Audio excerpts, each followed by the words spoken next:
So I wouldn't want to send you out into the world without talking about some of the broader context beyond your course when you're writing learning objectives in your department, your institution, and your discipline.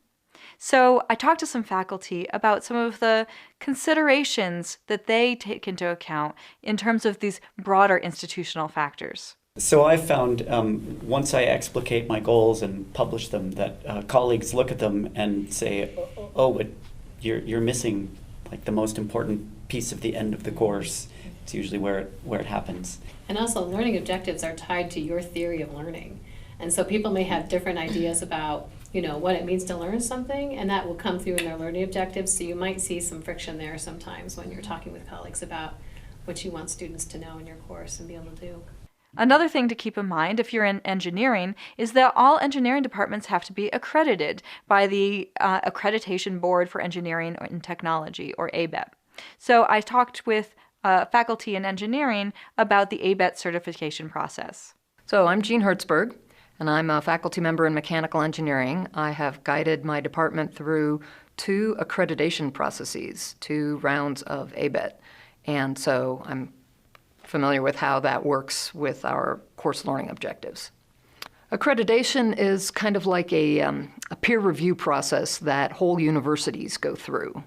If you are not an accredited institution, employers will not be interested in your students. And so this is true across the board. Every real engineering school is accredited. So ABET specifies what our students have to be able to do when they graduate. An example of this is the one that we all think about in what we want our students to do when they graduate, which is to have an ability to apply a knowledge of mathematics, science, and engineering, right? We all want that.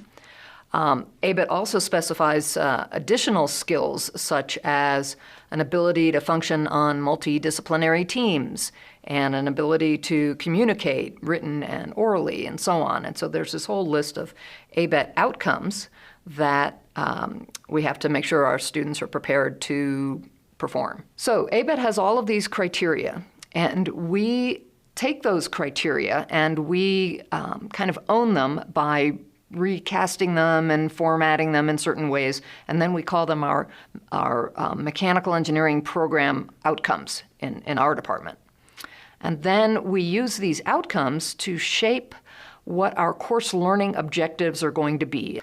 So once we have these learning objectives for each course, then part of our accreditation process for ABET is to demonstrate that our students can have satisfied all of the learning outcomes in each of the courses, and thereby have satisfied our mechanical engineering program outcomes, and thereby have satisfied all the ABET criteria. One thing that's really helpful is to show your goals to your colleagues, either one-on-one or as a departmental meeting. It's just so critical to have those departmental conversations about learning objectives because, we often have multiple faculty teaching the same class, and you want the students to have the same experience to as they come out and they flow into other classes, you want those other classes to have an expectation of what knowledge they bring into those upper level classes. And it can be a challenging process to get faculty who teach the same or different classes to agree on those objectives. They don't always necessarily agree, but when they get their ideas out on the table, at least there's the opportunity for people to say, oh, I didn't realize that person valued this particular subject area so much.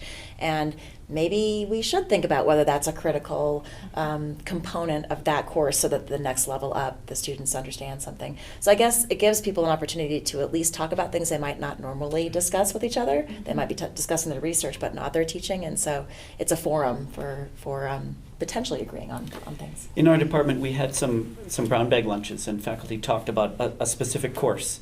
And when we started talking about objectives early on, there was an initial tendency to think about topical level objectives. Mm-hmm. But very quickly the conversation went to these sort of broader scale goals. Mm-hmm. And I think in the end it was very productive because once we had come to some departmental consensus on these higher level goals, then when it came down to the topical level objectives, there was much less discussion or debate because we'd already sort of gotten the big ideas of the course. Yeah, and it's also useful when you're talking about these learning objectives that that you can share with another faculty member a learning objective, but teach it in two different contexts. So if your learning objective is about light, for instance, somebody could teach that from an astronomy perspective, but then somebody else could teach it from, bulbs and batteries and wires. So just by coming to consensus on the learning objectives doesn't mean that you're tying yourself to a particular content perspective. So there are several cases in which it's really important to talk to your colleagues. One is when your course is core to the major.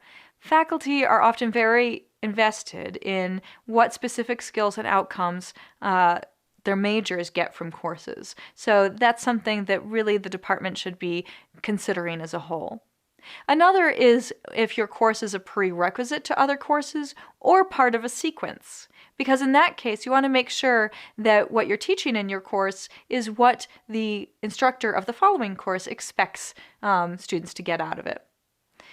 Of course, as we heard from Jean Hertzberg, if your course has goals that are related to certification, that's also important to keep in mind. And sometimes you just want your faculty colleagues' expertise and guidance, and that's really great to get. But now, what about cutting content? We talked before that oftentimes when you're writing your learning objectives, you'll realize that your course is a little overloaded and you should streamline it by cutting some content.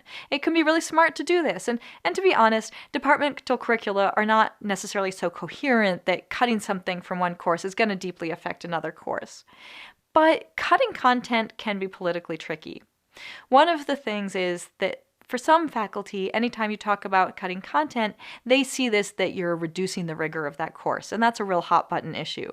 Or they might just have some favorite topics that they want to make sure are in that course. One thing you might do is to focus on what you're going to be able to accomplish in your course by eliminating that extra content. Instead of focusing on what you're leaving out, focus on what you're going to be able to do instead. Maybe you'll be able to have students analyze some scientific papers. One of the things is, if you're a new faculty, sometimes it's important to tread lightly. You might need to be careful about coming across too strong, either in terms of your objectives for your course or in terms of the techniques that you're using in your course that you would learn in this online module. So here are some faculty to talk about some concerns with being a new faculty member. It may just be that if you start having conversations with your colleagues when you're a first or second year teacher about teaching, people will wonder why you're not having conversations about your research. Yeah. I actually experienced that a little bit. I think you can also get really wedded to your ideas, especially as a junior faculty. You've just come out of graduate school and you have some really strong opinions about how things work.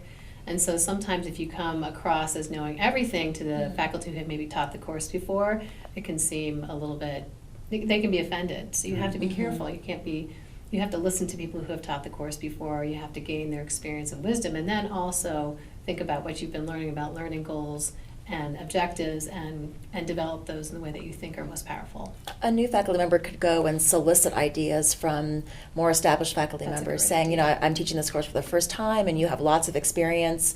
I'd love to hear how you talk about these topics or which topics you think are most critical.